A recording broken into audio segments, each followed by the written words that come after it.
My name is Maya from Ghana, and I'm visiting South Africa for the first time. We're trying to get to know what are other Africans doing in South Africa, and we came across you, and we feel like, no, you're the best person to share your story with us. First of all, your name, and then where are you from? Well, my name is Ken Ayere. I am Nigerian. Wow. And I've been in South Africa for over 23 years.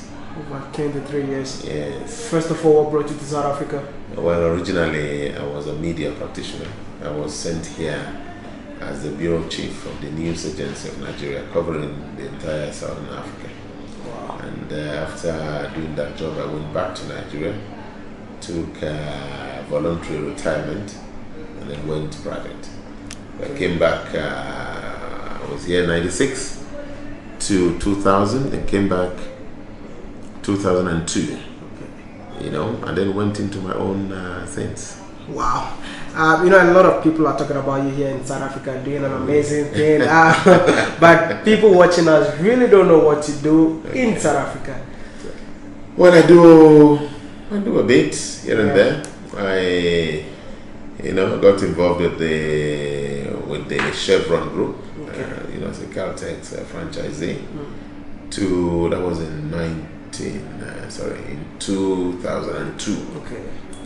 I became the first Nigerian to get a franchise, in the country, and I've been operating that franchise on the West Strand. And 2003, I established the Home Base Group, which essentially is, where we are now. Okay. We're doing food not just for the Nigerian people, but for the African, community. And we're targeting Africans from the different parts of the continent and tourists who visit Africa.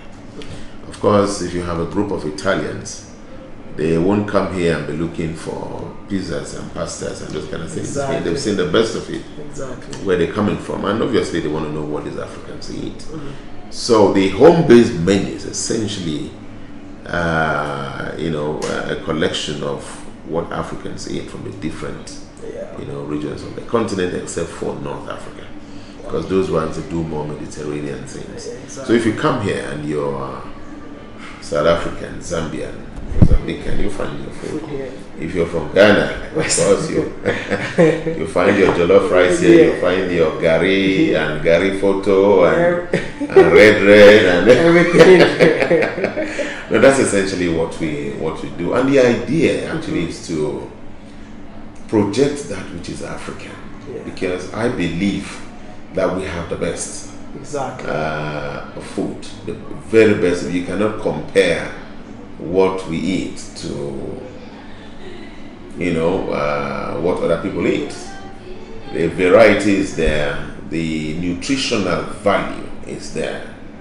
Wow. So apart from the restaurants, is there anything that you do that when people come in here, maybe you can accommodate them or you can help them move around the country? I own the Golden Rose Lodge in Fendel. It's that one has been on since 2009. Okay. And we host a lot of people there. Sometimes we get, like now, place has been booked out, it's full which is the reason I told you we couldn't. But people wanted some privacy for themselves and asked their permission. They say no, they will prefer some privacy and all of that. But places that's been there since 2009. We used it during the World Cup, and we've used it consistently ever since. We also do luxury car rentals. We have Maybachs, we have Bentleys, we have Mercedes-Benz that we let out. We're not running a taxi business, don't get me wrong. These are high-end, high-value cars that we use only when we have clients who know the value and can afford these cars.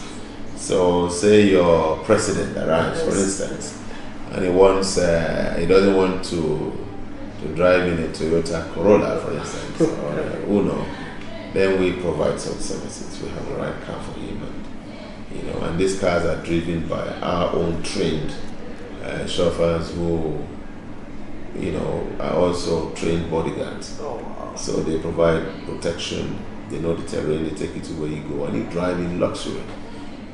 We do that. We've also ventured into other areas, but let's talk about this. No, I really understand. I'm just trying to tell Africans that whenever they find themselves in South Africa, they can also do something for yourself, just like Mr. Ken. But Mr. Ken, we want to know, being a Nigerian living in South Africa, we all know what we heard before coming here is about the xenophobia. Do you have anything to say about that? Look, I've been here for so long, I'll be very honest with you, and what you hear sometimes and what you see are two different things. Thank you. And what I always say to my brothers is, before you leave your home, before you leave your country, have a plan, have something that you want to go and do.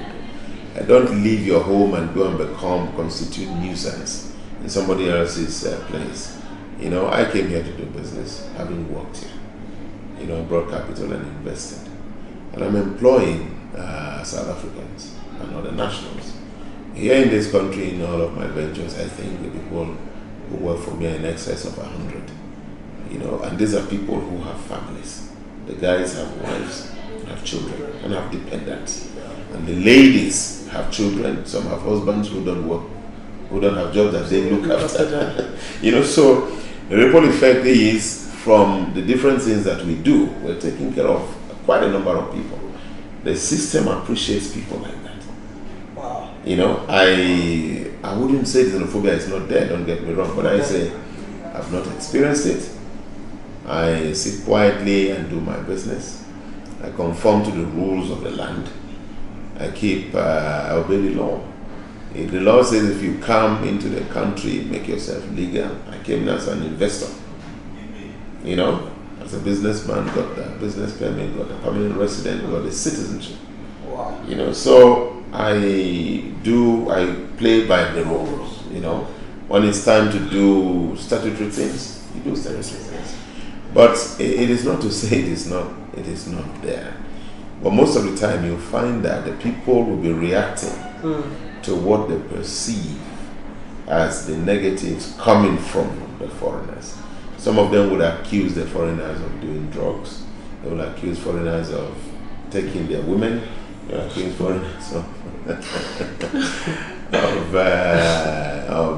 doing fraud and those kind of things. And sometimes, maybe when they feel they have had too much of such from people from elsewhere who come in and don't obey the rules of the land, and they tend to take laws into their hands. But the government is also doing a lot to try and encourage, you know, the people to say, look, you can coexist with the people. A lot of them come with skills, a lot of them come with capital, rather than attack them and then, you know, be confrontational with them. You can actually work with them and learn from them. Before I let you go, I want you to send a message to your fellow brothers and sisters out there who want to come to South Africa and invest. Because you know why? When I came to South Africa, a lot of people are telling me that get out of that jungle. You know, don't stay in that jungle. But look at you. I mean, like, you're living your best life in here. Is there anything you want to tell your family and friends? Look, I've been here for, like I told you, I've been here for 24 years now. Like, let me talk like a South African. They say touch wood. Okay. You know, it's been good. And my message will be, look, South African welcomes investors. You know, no doubt about it. The president has been going all around. There's nothing I've tried to get in this country that I did not get.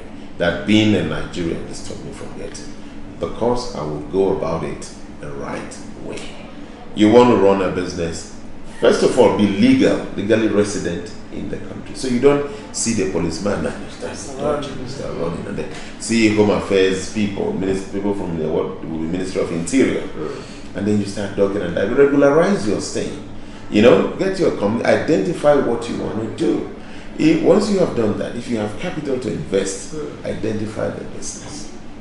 You understand what I'm saying? Where we are now, this is Santon City. I'm sure they would have told you this is the most prestigious mall in the country. I mean, and nobody has disturbed anyone from doing business here. Just play by the book. when you come and your intention is to get rich overnight. I've been doing business, I've been working, I told you, 24 years. You know, whatever comes to me, I take. Whatever I get from what I do, it might be little drops we put together and we live our lives. I enjoy peace. I don't want that type of life where you want to become, extra wealthy overnight, but you can't sleep at night. Now, I would rather just do what will, be able to send my kids to school, be able to feed, be able to change my shirt. And having done all of that, I want to go home with my wife and then relax. Not when you hear that when a cock crows, you think it's a police siren that is looking for you. I don't like that kind of life. So that's my advice. You want to come to a country like this, if you have capital to invest, come.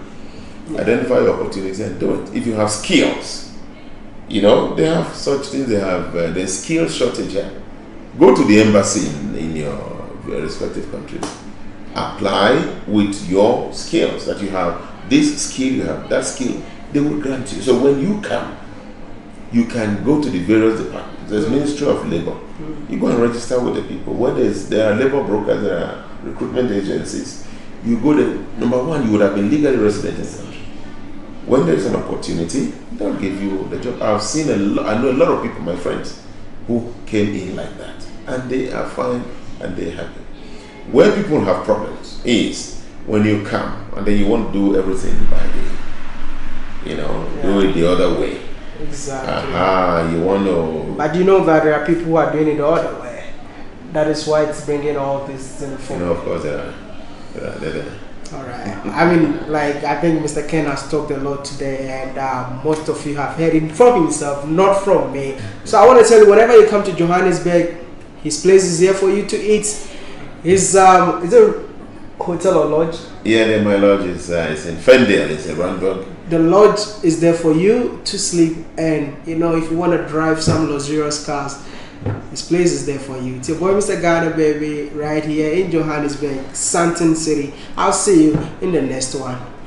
Peace out. Thank you so much. Thank you very much.